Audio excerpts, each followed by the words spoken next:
Welcome back to DotLife. We are set up to be remote today because I am actually chatting with someone who is in Lincoln, Nebraska, Willy Logan. Willy, thanks for joining us. My pleasure.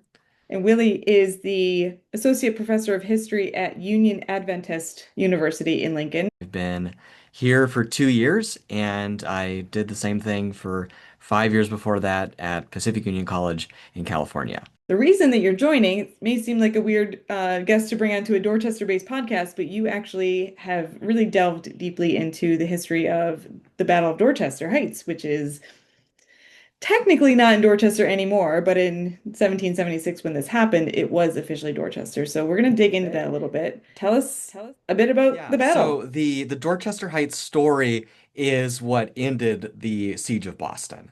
And the Siege of Boston was really the first major episode of the American Revolution. So we all know about the battles of Lexington and Concord.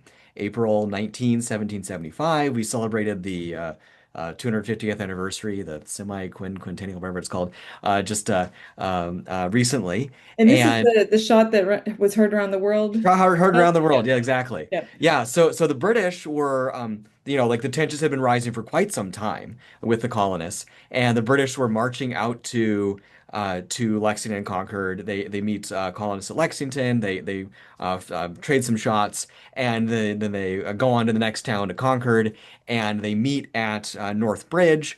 Shots are fired, heard around the world, and so forth.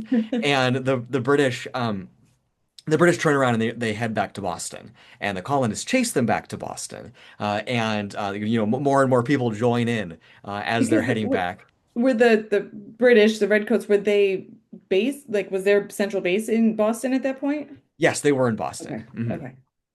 Um, and so they're heading back for Boston. They're getting like sniped and harried the whole way back. And then they get back in Boston. They say, "Wow, phew, that was a close one." And so then they like that evening they start building fortifications around Boston. And then the colonists start building fortifications opposite those fortifications. So before you know it, Boston is surrounded by fortifications. The British are inside Boston, and the colonists are outside Boston.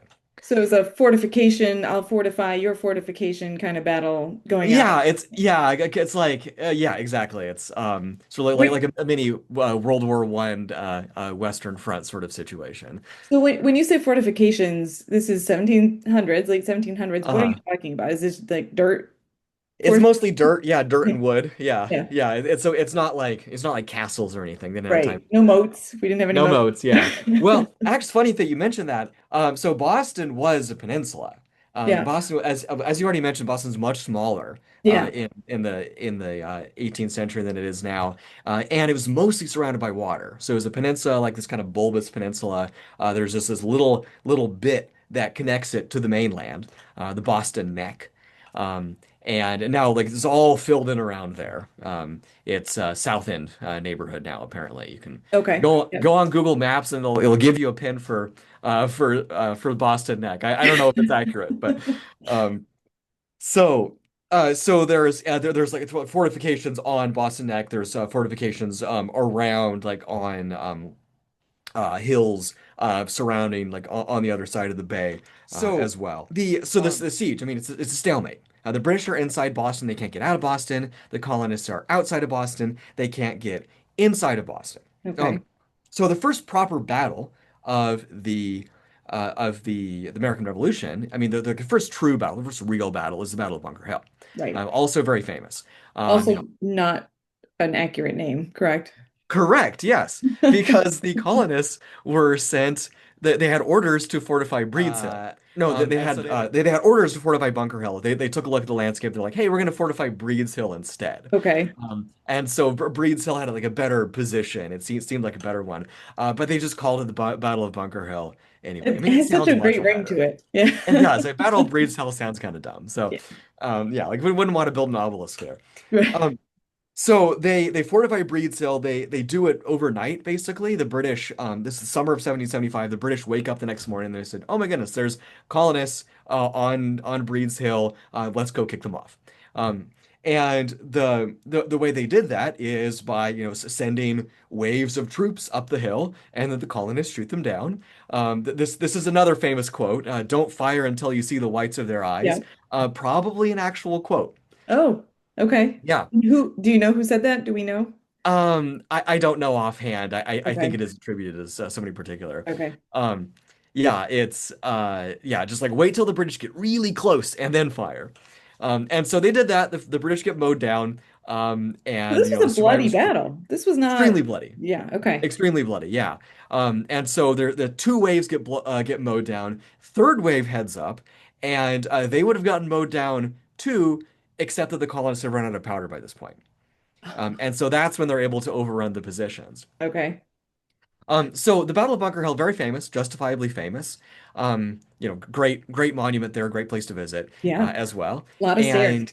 And what was that? A lot of stairs. A lot of stairs. Yes, right. Like climbing up to the top. So Um, both kind of dug in. The colonists are short on supplies, but they did get this one ship mhm, that helped them kind of get mhm. through. But we're talking, is this approaching winter now?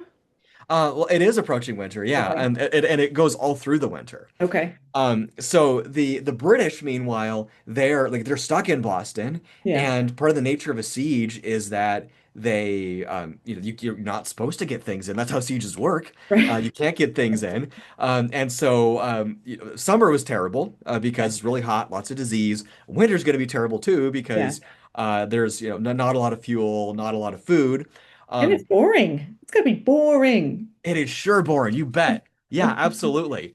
So what do these people do when they're just out of when they have nothing to do? No TV, like no Netflix. So they staged burlesque shows Seriously? in Faneuil Hall. Yeah, seriously. So like, they like made their own scripts. They actually had a show that was called The Blockade of Boston.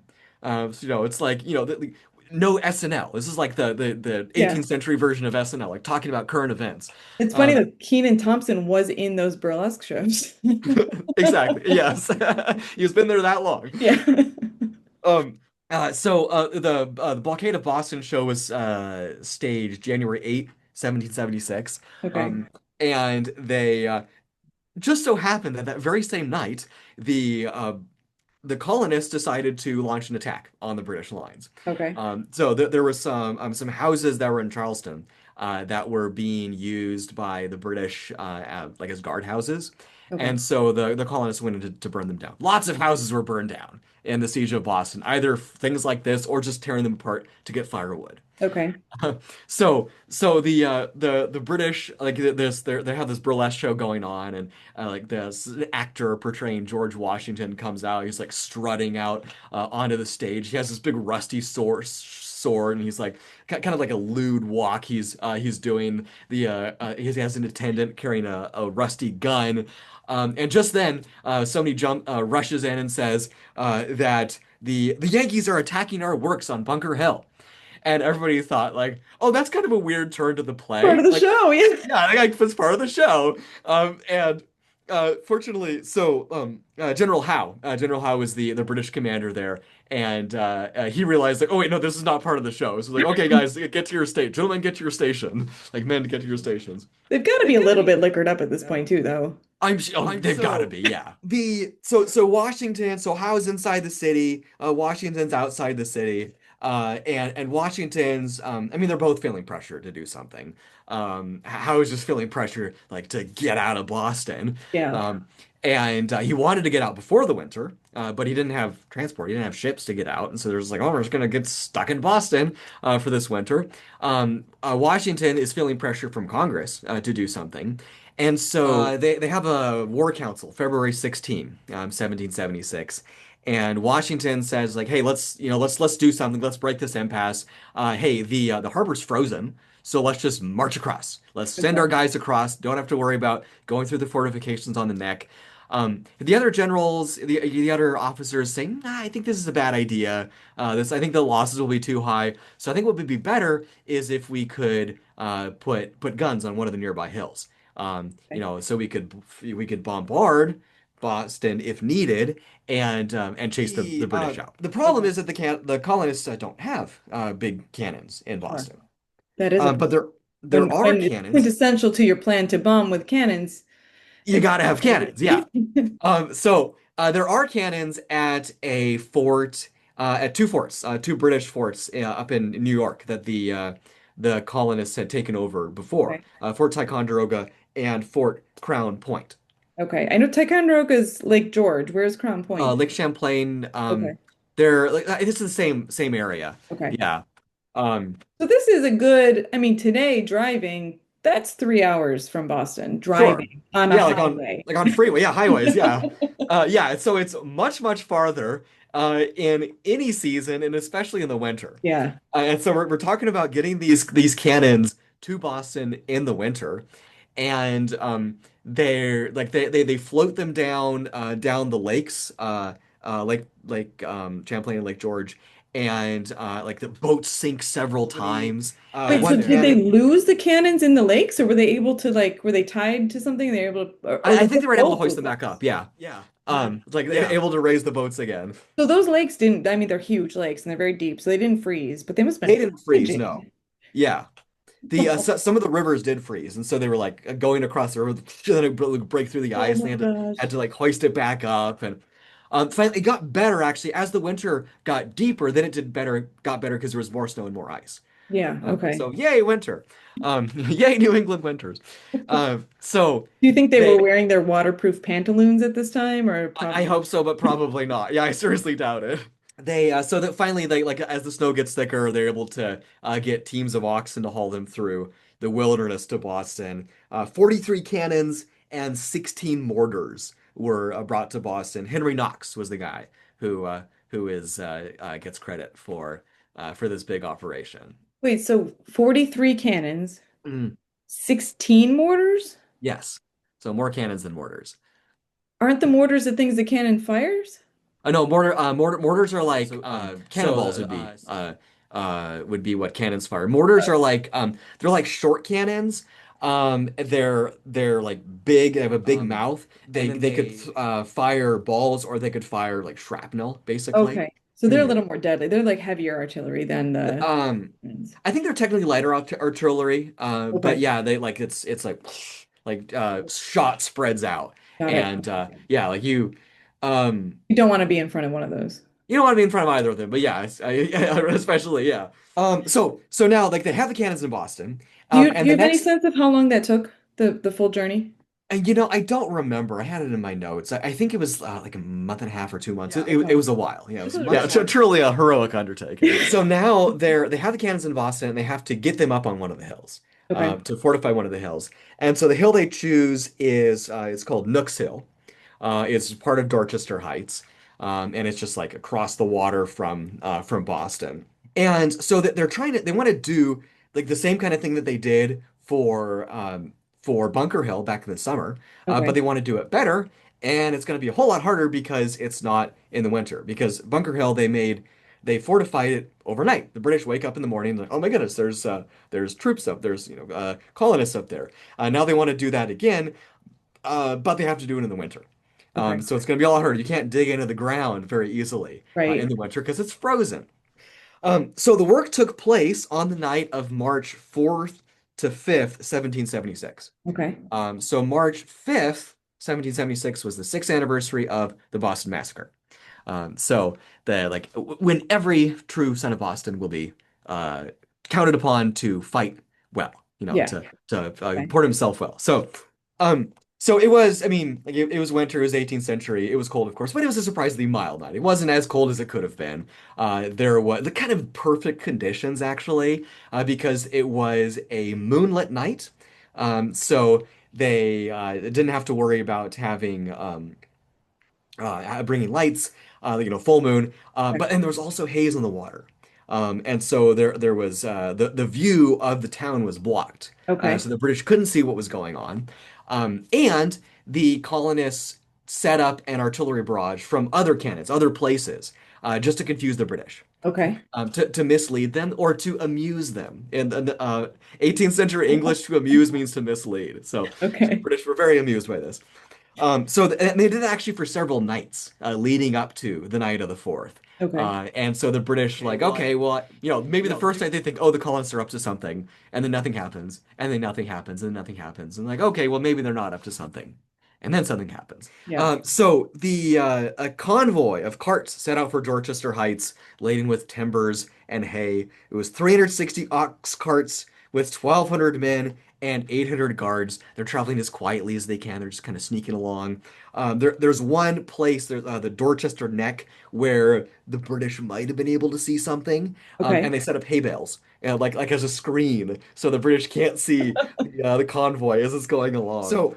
And the Um, British weren't like, hey, what are all those hay bales doing there? I guess not. Yeah, I don't know. I guess there were two. Like, oh my goodness, hey, we're getting bombarded from some other direction. Let's worry about that. So Colonel Rufus Putnam was the one who figured out how actually to do like how to fortify this frozen hill like Okay. in late winter in Boston. And so his idea was to build fortifications sort of on top. Um, breastworks were made of fascines, which are bundles of sticks, and then they were held together by they're called chandeliers. So not like like a Okay. chandelier, but they're just like wooden frames. Okay. And then they would be supplemented with bales of hay and packed earth. So basically, they're like prefab, Okay. effectively like they plop them on top of the hill. Then they dig behind them, and it's really slow going for the first Okay. 18 inches because it's frozen, hard as a rock. Yeah. And then they get more dirt up. They also another thing that they did, which is kind of fun. They also brought barrels, like empty barrels, up to the Mhm. top of the hill, and then they filled them with dirt, and they set them up on outside of their breastworks. Um, so that if anybody like if anybody's marching up toward them, they can just roll the barrels down at them. That's very rudimentary, but effective. Yeah, I mean, I wouldn't want to be on the wrong end of that barrel. Absolutely not. So the British, like this goes on all night. There's like multiple, like the ox carts make multiple trips carrying supplies. This is a big undertaking. Okay. And then the, shortly before sunup, they're done. And then the British wake up the next morning and it goes Bunker Hill all over again. And they're like, And yeah, holy oh my cow. goodness, but they weren't expecting that in the winter. And so let's see, I have some quotes here. General Howe is supposed to have said, quote, "The rebels have done more in one night than my whole army could do in months." Ooh, So yeah, he was burn. he was kind of defeatist. He comes across as pretty defeatist. I don't know if there's a little question if he actually said that, but Well, I and at believe. this point, right, they've been here for a year now. They haven't Mhm. made much progress. They're tired, they're cold. They can't even do their burlesque without getting interrupted. They're kind of Right. over it, right? Absolutely, yeah. So over this whole siege of Yeah. Boston thing. Another British officer, Archibald Robertson of the Royal Engineers, wrote in his diary that the works were, quote, raised with an expedition equal to that of the genie belonging to Aladdin's wonderful lamp. Wow. It's very Gotta love that literary. 18th century English. So the British position's untenable now. Obviously, like they can't stay in Boston. Yeah. General Howe feels that he has to do something, and so he says, the first thing to do, obviously, is to try to bombard them. Okay. And so they get their cannons there, and they like try to raise their cannons, and then they realize, oh no, our cannons don't raise high enough to actually hit the tops of the hills. So did they So try and it they just like tried, fell yeah, short? Oh, that's so embarrassing. yeah, yeah, like oh, okay, that's embarrassing. I meant to do that. And so then he's like, well, I guess I'm gonna have to launch an assault. Okay. It's gonna be Bunker Hill all over again. It's gonna be really bloody. Howe doesn't want to do it. I mean, he was at Bunker Hill. He was one of the so General Gage was in command at Okay. Bunker Hill, but he was one of the subordinates. Like he was right there. He was in the thick of things. Musket balls whizzing all around him, like his staff all just getting shot down. He was basically shell shocked for that, gun shy for the rest of the war. And so understandably, he really didn't want to do that. He was very Right. very cautious about that. He was like, well, I guess I got to do this. I don't really Yeah. have a choice. And so he made preparations. 2,200 troops were prepared to make the assault with bayonets only. The Bostonians catch wind that something's happening, and they're like, "Oh, thank goodness, something's finally going to happen." So they climb up onto their rooftops to watch the battle because, again, no TV, no Netflix. What are you going to do? No R-rated Right. movies. Like, how are you going Most to get some good exciting thing that's violent? happened in months. Nothing's happened in months. Again, The burlesque shows are getting interrupted. So like we're finally something is going to happen, and we're going to be there to watch it. Yeah. And then Hal calls off the assault. Um, and because so a storm comes up, and it would they'd have to sail across the water, and he's like, no, the boats are going to wreck. This is going to be bad. Although he'd actually already called off the assault. He'd already decided, no, this is a bad idea. Like we're going to lose way too many people. But then Look, a he was, storm. look, a storm, yeah. The storm totally made me call the assault off. One historian that I was reading for this, Alan French, he says that the Battle of Dorchester Heights, if it had happened, would have been the bloodiest battle of the American Revolution. Wow, really? Yeah.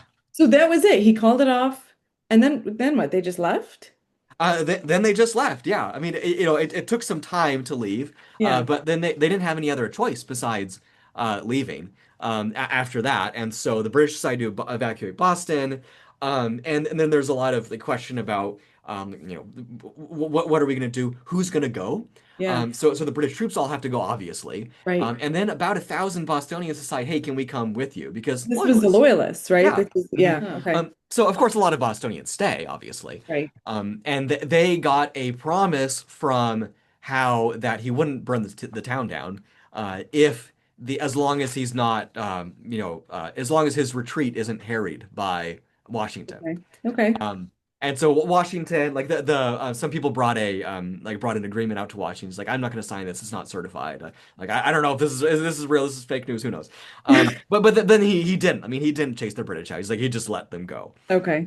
So let's see. So this was evacuation day. This is what we now celebrate. We celebrate, it's on the same day as St. Patrick's Day, so we're already celebrating, but it Right. is March 17th was evacuation day. That's what this March is for. March 17, it was the day that the last British troops left Boston. And Yes. they never came back. They stayed in New York and DC area, right, for the duration of the war? Yeah, New York. They were in New York. And then yeah, the South. Yeah. Yeah. Mhm. Okay. Wow. That's quite the edge of your seat battle for no bloodshed. Yes, yeah, yeah. So practically, there were a couple of people killed, Okay. but yeah, practically bloodless. Yeah. They dropped a cannonball on his toe or something, Yeah, you know. some stray shots Okay, good. fired. So Willie, so all this happened. What impact did it have on the actual war outcome? And what were the implications from this specific battle moving forward? Anything? Or was it kind of all just meh, that happened? Well, yeah, I mean, it shifted it shifted the focus of the war because it shifted out of Boston. Okay. So I mean, effectively, it liberated Boston from British control. And as you said, they never came back. Yeah. The British never came back. Right. I think that I mean it helped create confidence for the British because I mean for the colonists Right. because this is like they actually did something. Yeah. Um, and Is this the they first big accomplishment of the colonists in terms of like a territorial victory? Yeah, I mean, taking the forts, so Ticonderoga and Crown Point, Yeah. were good big accomplishments. There was the campaign in Canada, which was like a total disaster. Yeah. So Yeah. that was not. No. Yeah, yeah. This was the first big accomplishment. Okay. Um, and I'd say that it, I mean, helped create. I mean, this was March 1776. Yeah. I mean, what happened in July 1776? Right. Right. Some things, which Yeah, some we're things. celebrating today. Exactly. Um, so you got a chance to visit. You mentioned you came here in 2019. Yeah. What did you think? Did you do the full tour? Was it underwhelming?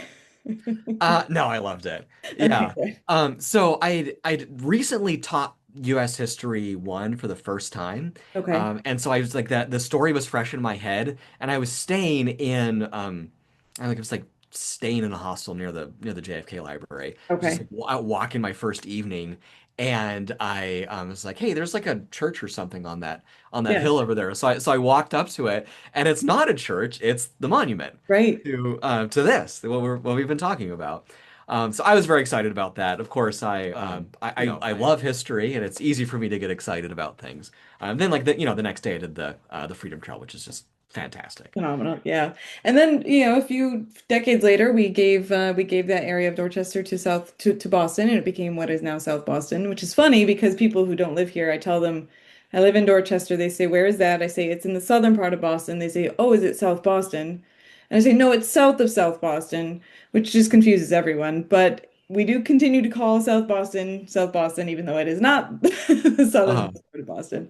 But I think this kind of explains a little bit of why, A, we have the monument called Dorchester Heights in Southie, and B, why we have a monument at all, Mhm. because it is a pretty cool coda to, I don't know if coda is the right word. Footnote? I don't, what would you call it? Is it a major battle?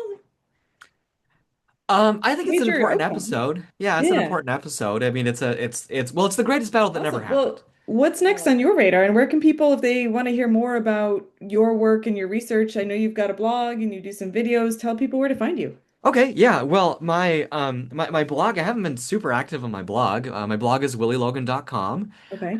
And I've been a little more active on my YouTube channel. My YouTube channel is Logawi, Logawi. I do stuff. I mean, I did those videos about Boston. I do stuff about military history. I've done stuff about Mexican history because my wife's from Mexico. So whenever we visit, Oh, I cool. shoot a video. One of these days I'm gonna get my most recent video edited that I shot a year ago. So yeah, that's where people can find me. In addition to your full-time teaching Oh yeah, commitment. full-time teaching and dadding. So Oh, nice. Yeah, you're a busy guy. I am Well, indeed. very much appreciate you taking some time to talk us through this battle, and happy Independence Day. Have a great rest of your week. Thank you so much, Aaron. Thanks for inviting me. Happy Independence Day to you too. Thank you.